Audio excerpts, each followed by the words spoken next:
네, 화제가 되는 이슈들 짚어보겠습니다. 승재현 형사법무정책연구원 선임위원 나오셨습니다. 어서 오십시오. 네, 안녕하십니까? 네. 이재명 대표 소식부터 여쭙겠습니다. 쌍방울 대북 송금 의혹 관련해서 이제 대표가 두 차례 검찰 소환 조사 마쳤고요. 검찰은 구속 수사가 필요하다 이런 방침이고, 그래서 백현동 개발 의혹과 묶어서 곧 청구할 것이다 이런 얘기예요. 사실 검찰 쪽 이야기를 들어보면 구속영장에 대한 명확한 워딩이 나오는 게 아니라 법과 그 원칙에 따라서 수사를 그렇죠. 진행하겠다라고 하는데 당 대표를 백현동 사건 때도 불렀고 이번 사건에도 불러서 진술을 받는다는 거는 결론적으로 영장 청구의 가능성이 없다고 볼 수 없는 거 아니냐라는 입장을 밝힐 수 있고. 또 지금 나와 있으면 이제 조금 이따 우리가 이야기하겠지만 쌍방울 쪼개기 이제 후원금 내용도 있어서 그렇게 되면 정치자금법 위반까지 들어가면 백현동의 배임죄, 그다음에 대북 송금의 삼자 뇌물, 그다음에 정치자금법 위반이면 범죄의 중대성은 그게 검찰의 시각에서 보면 중대해요. 중대하다면 제가 봤을 때 영장 청구하는 것은 선택의 문제가 아니라 당위의 문제로 접근할 수 있는데 과연 이게 하나는 수원지검에서 했고 하나는 서울지검에서 했잖아요. 그러니 수원지검 사건을 서울지검으로 이렇게 넘겨야 돼요. 그러면 서울지검에서 하나로 묶어서 영장을 청구해야 되는데 여기 뒤에 있는 쌍방울 쪼개기 후원금도 1억 5천 정도 되는데 그중에 약간 제가 알기로는 자금 추적이 좀 안 됐는 부분이 조금 남아 있어요. 그래서 그것까지 마무리를 한다면 원래 이번 주에 영장을 쳐서 21일 정도에 표결에 붙이기로 했는데 다음 주 영장이 들어간다면 추석 바로 바특에 이제 본회의에서 이게 대한 체포 동의안이 검토되지 않을까 그렇게 말씀드리겠습니다. 자, 그럼 말 나온 김에 그 쌍방울 쪼개기 후원금 혐의 그 부분도 좀 정리를 해주세요. 이게 사실 시청자 여러분 대선 때는 후원금을 줄 수 있어요. 제가 앵커가 대선에 나갔어요. 저 후원금 낼 거거든요. 그러면 후원금을 1,000만 원까지 낼 수 있어요. 1,000만 원 내는데 1,000만 원 주려니까 너무 아쉬운 거야. 그러니까 저희 집사람한테도 1,000만 원 내라 그러고 더 주고 싶은데. 더 주고 싶은데 저희 딸한테도 1,000만 원 내라 그러고 제 주위 분들한테 1,000만 원 내라 그러면 원래 제가 1억 주고 싶은 게 그게 10명으로 나누어서 들어가는 게 쪼개기가 되는 것이고 쌍방울에서 5천만 원, KH에서 3천만 원, 그다음에 뒤에 또 다른 데서 이렇게 일정 부분이 지인을 통해서 들어갔다 그래서 총 한 1억 5천만 원 정도의 이제 그 쪼개기 후원금이 있는데 이 쪼개기 후원금은 어렵지는 않아요. 선관위에 딱 들어가가 리스트 쫙 찾으면 쪼개기가 됐는지 안 됐는지를 확인할 수 있는데 선관위 압수수색했잖아요. 그 쪼개기 때문에 압수수색했는 거거든요. 그러면 분명히 쌍방울에 관련된 그 임원들이 돈을 1,000만 원, 1,000만 원, 1,000만 원, 1,000만 원 이렇게 내고 KH에서 1,000만 원, 1,000만 원, 1,000만 원 내고 김성태 주위 지인들이 1,000만 원, 1,000만 원, 1,000만 원 이렇게 내는 게 나오면 그게 자금 추적이 되면 분명히 그건 쪼개기가 될 수 있는 가능성이 있고 그 부분은 설득도 가능할 수 있을 듯해요. 그러니까 여기까지 같이 함께 들어가면 아까 말했다시피 백현동은 배임이에요. 근데 배임이라는 게 우리 형법에서 어떻게 나와 있는가 하면 타인의 사물을 처리하는 자가 임무에 위배해서 자기 또는 제3자에게 이익을 주는 거거든요. 근데 배임죄는 저도 로스쿨에서 학생들을 가르치지만 잘 모르겠어요. 언제나 다툼의 소지가 있어요. 그러니까 배임 사건 하나로 영장을 치면 우리 판사들이 뭐라 그러는가 하면 다툼의 소지가 있다.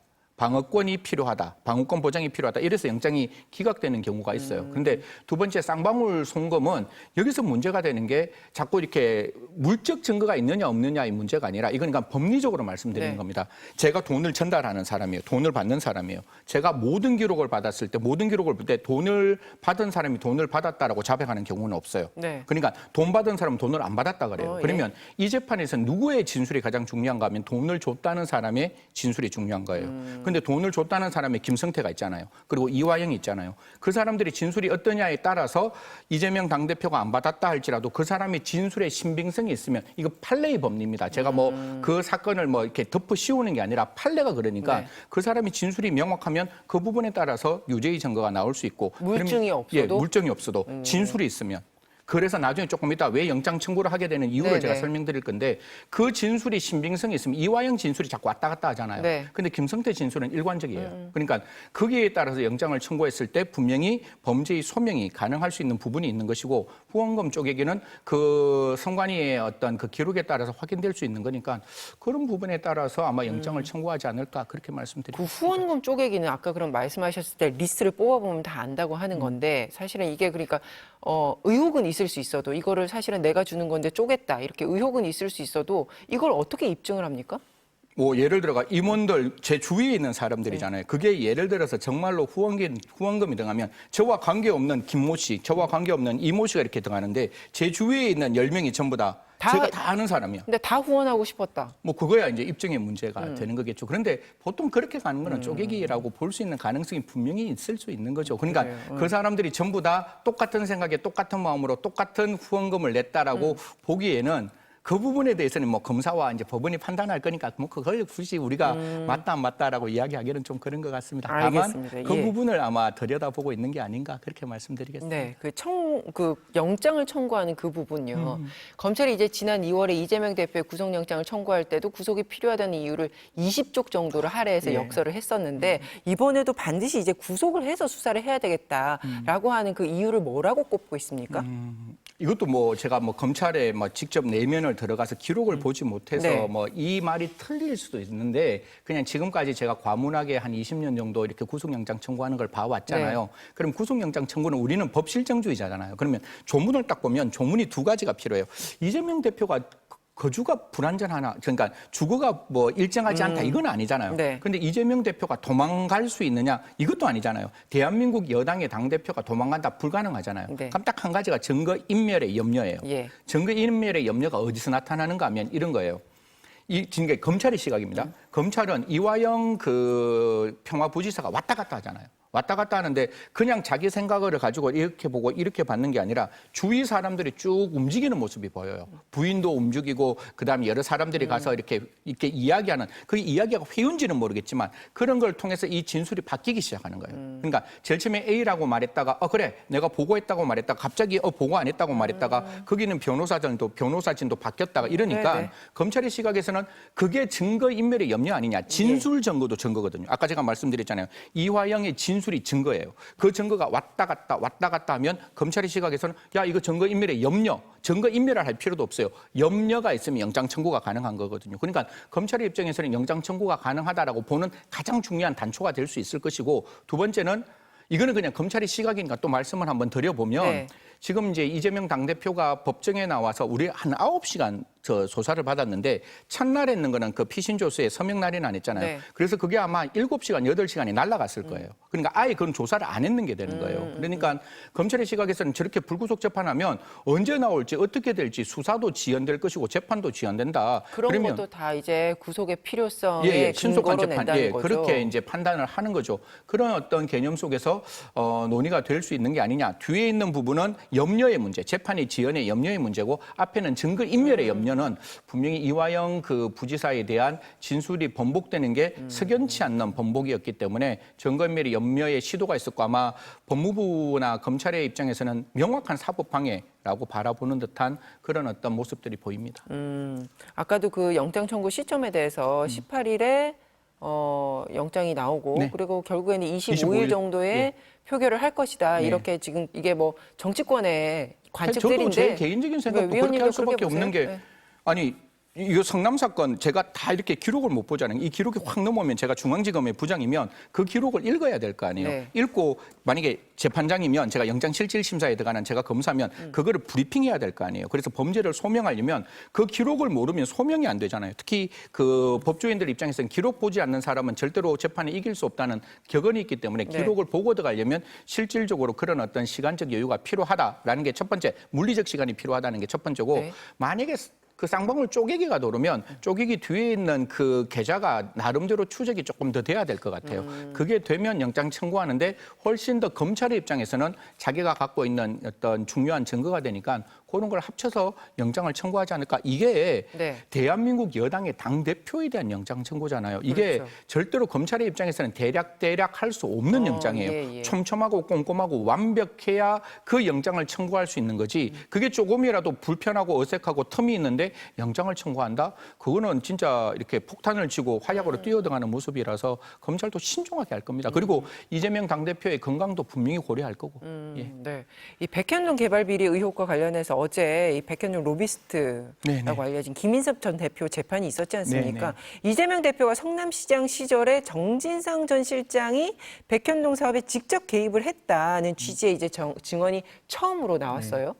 그게 이제 A 씨라는 저도 이제 뭐 저 정인 이름은 아는데 그냥 A 씨라고 통칭하겠습니다. A 씨가 와서 이것도 우리가 말하는 게 조심스러운 게 재판 과정에 한 사람의 증언이잖아요. 네. 그 증언이 이만큼 커져가지고 막 이야기를 하는 게 저는 못마땅해요. 그리고 재판 과정에서 그 말을 믿고 안 믿고는 판사의 정권이에요. 그러니까 이런 정언이 나왔다고 해서 이 말이 맞다 안 맞다라는 거는 그 다음 문제고 우리는 그냥 팩트를 스트레이트로 설명드리기 위해서 제가 말씀을 드리면 A라는 사람이 정인이 나와서 이렇게 얘기하는 거예요. 야 이거 정진상이라는 사람이 김윤섭한테 이런 이유가 있으니까 우리가 잘 살펴줘야 된다라고 이야기하면 그 있는 그 직원들은 정진상이 가지고 있는 위치를 알잖아요. 그리고 정진상이 또 그 이재명 당대표 그 당시엔 경기지사의 관계를 알잖아요. 그러면 그렇게 이야기했다는 거는 밑에 있는 사람 입장에서는 굉장히 좀 이 사건 잘 처리해야 되는 이 일을 잘 처리해야 되는 거 아니야? 그러면 우리가 혹시 다른 이야기를 했다가는 혹시 나한테 불이익이 오는 게 아니야? 라는 생각이 처음으로 이제 정인의 증언을 통해서 나왔기 때문에 사실 정진상 씨가 그런 이야기를 했다면 정진상 씨가 그런 이야기를 했다는 거는 모름지기 이재명 당대표도 지금의 당대표가 경기지사일 때 알고 있었는 거 아니냐. 그렇게 바라본다면 지금까지 모른다고 이야기하는 게 조금 무너질 수 있는 가능성이 있다라고 바라보는 거예요. 그렇기 때문에 이 증언이 이제 뭐 각종의 언론에 계속 올라오는 건데 이건 재판 전 과정을 통해서 살펴야 되는 거라서 지금 그런 증언이 있었다라는 것만 제가 말씀드리겠습니다. 이게 뭐 얼마만큼 맞습니다. 신빙성이 있는지 이게 얼마만큼 확실한지는 그는 당의 재판부가 따져야 하는 문제라고 말씀드립니다. 그러니까 이 언급과 관련해서는 처음 이제 나오다 보니까 이제 보도가 계속 되는 것 같고 그 백현동 개발 사업에서 성남도시개발공사가 빠지게 된 이유에 윗선이 개입이 있었다. 뭐 이의 증언도 있었지 않습니까? 똑같은 맥락인 거죠. 그러니까 당연히 정진상 씨가 그 이재명 그 당시에 경기지사의 관계가 있으니 원래 당연히 알지 않았겠냐. 성남 도계공이 들어가면 민간업자인 김인섭한테 돈이 적게 돌아가니까 그걸 빼라고 말해서 가장 확실하게 그 민간업자에게 돈을 최대한 줄 수 있는 가능성을 열어둔 거 아니냐라는 이제 추측이 나올 수 있는 증언들이라서 지금 이제 감론을박이 있는데요. 이것도 조금 더 지켜봐야 되지 않을까. 알겠습니다. 제가 언제나 말씀드렸지만 배임은 쉽지 않는 겁니다. 예.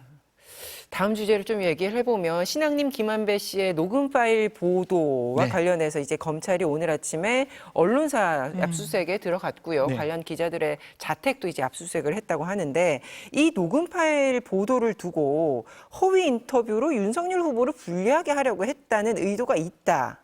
요 한 측, 그리고 부산저축은행 대출건에 대해서 검찰이 부실 수사를 했다는 게 이 보도의 핵심이다. 이제 이 양 시각이 지금 엇갈리고 있지 않습니까? 자, 이 중심에 있는 부산저축은행 대출건과 관련돼서 법원 판결을 통해서 밝혀진 사실만 좀 정리를 해주시면요. 이게 참 시청 여러분께 그게 1분 내로 제가 정리를 해서 설명드리기가 되게 어려운 사건인데 그냥 마음을 다 비우세요. 이게 하나의 머릿속에 생각을 가지고 제 말을 들으면 하나도 안 들어올 것 같은데 이런 거예요. 부산저축은행이 있어요. 부산저축은행이 뭔가 잘못을 했어요. 이건 명확해요. 그런데 지금의 이제 대장동에서 이 부산저축은행으로부터 대장동 일당이 대출을 받아요. 대출을 받을 때 그 대출은 분명히 담보가 명확했기 때문에 지금 이 수사에서 대장동 대출과 수사가 됐는 게 아니에요. 조우영이 나중에 처벌받는 거는 그렇게 대출을 하고 알선수재를 했다고 돈을 받은 사람으로부터 돈을 받았기 때문에 대출을 받은 사람으로부터 돈을 받았기 때문에 그걸로 처벌받는 거지 대장동 대출로 인해서 처벌받은 게 아니거든요. 그러니까 이제 지금 우리가 오해를 하는 게 지금 조우영이가 어떤 이야기를 했는 게 대장동 대출을 윤석열 그 당시에 중수과장이 무마시켰다 이렇게 나오는데 그 수사는 그 윤석열 그 중수과장이 조우영에 대한 대장동 대출에 대한 수사가 아니었어요. 그렇기 때문에 이 수사에서 뭐 대장동 대출에 대해서 갑론을박에 나올 수 없는 사건이다. 이게 법원의 판결의 팩트고 다만 조우영이 그 뒤에 이제 그 유죄 판결을 받는 건 알선수재였기 때문에 지금 나와 있는 그 당시에 뭐 조우영이 갔는데 김만배 인터뷰에 나오는 내용이요. 갔는데 가서 뭐 윤석열을 만나고 뭐 윤석열이 뭐 커피 한 잔 타주고 그래서 그 사건을 무마시켜줬다. 조우영이 피의자도 아니고 그 당시에는 참고인이었거든요. 그러니까 수사를 무마해 줄 수 없는 상황인데 그런 부분들이 다소 이렇게 좀 과장된 어떻게 보면 뭐 지금 이제 청와대나 좀 죄송합니다. 저 용산이나 대통령실이나 그다음 검찰에서는 가짜 뉴스라고 그냥 픽스를 하는데 분명히 그 부분에 대한 과장은 분명히 있었고 그 과장이 제가 알기로는 뉴스타파와 그다음에 JTBC 보도에서는 팩트 체크가 가능했음에도 불구하고 팩트 체크 없이 지금 이제 보도가 되었다라고 보는 게 검찰의 시각인 겁니다. 이번 보도와 관련해서 그래서 윤 대통령 명예훼손으로 여러 명이 지금 고발이 된 상황인데 대상자들이 누구고 어떻게 진행되고 있는지만 이제 짧게 짧게 뭐 사실 지금 알고 뉴스타파 오늘 받고 JTBC 받고 이제 각종 레거시 언론들이 들어오는데 사실 이런 거예요. 이게 정보통신망법에 의한 명예훼손죄가 되려면 비방의 목적이 있어야 되는데 그 비방의 목적이 뭔가 하면 팩트가 있었다. 그러니까 쉽게 말해서 조우영의 A란 피신, 두 번째 피신, 세 번째 피신이 있고 세 번째 피신을 대질이거든요. 대질에서 조우영이 그런 얘기 안 했다는 거를 알았음에도 불구하고 이거를 그냥 보도를 했고 그리고 조우영에게 팩트 체크를 했는데 조우영이 직접 아니라고 이야기했음에도 그 기사가 나왔다면 결론적으로 윤석열 그 당시에 대통령 후보자를 떨어뜨리기 위한 비방의 목적이 분명히 들어있는 기사라고 바라보고 검찰은 지금 수사를 하는 건데요. 결국 의도가 있었냐 없냐를 밝혀내야 그렇죠. 되는 거잖아요. 예, 그게 이제 비방의 목적이 있는지를 살펴야 되니까 그런 부분 이제 우리가 시작하는 거예요. 그래서 지금 갖고 있는 거 가지고 뭐 맞다 틀렸다 이 문제가 아니라 그런 시선에서 이 사건을 들여다보고 있다 이렇게 말씀드리겠습니다. 알겠습니다. 검찰 수사를 계속해서 지켜보겠습니다. 네. 오늘 말씀 고맙습니다. 네, 고맙습니다.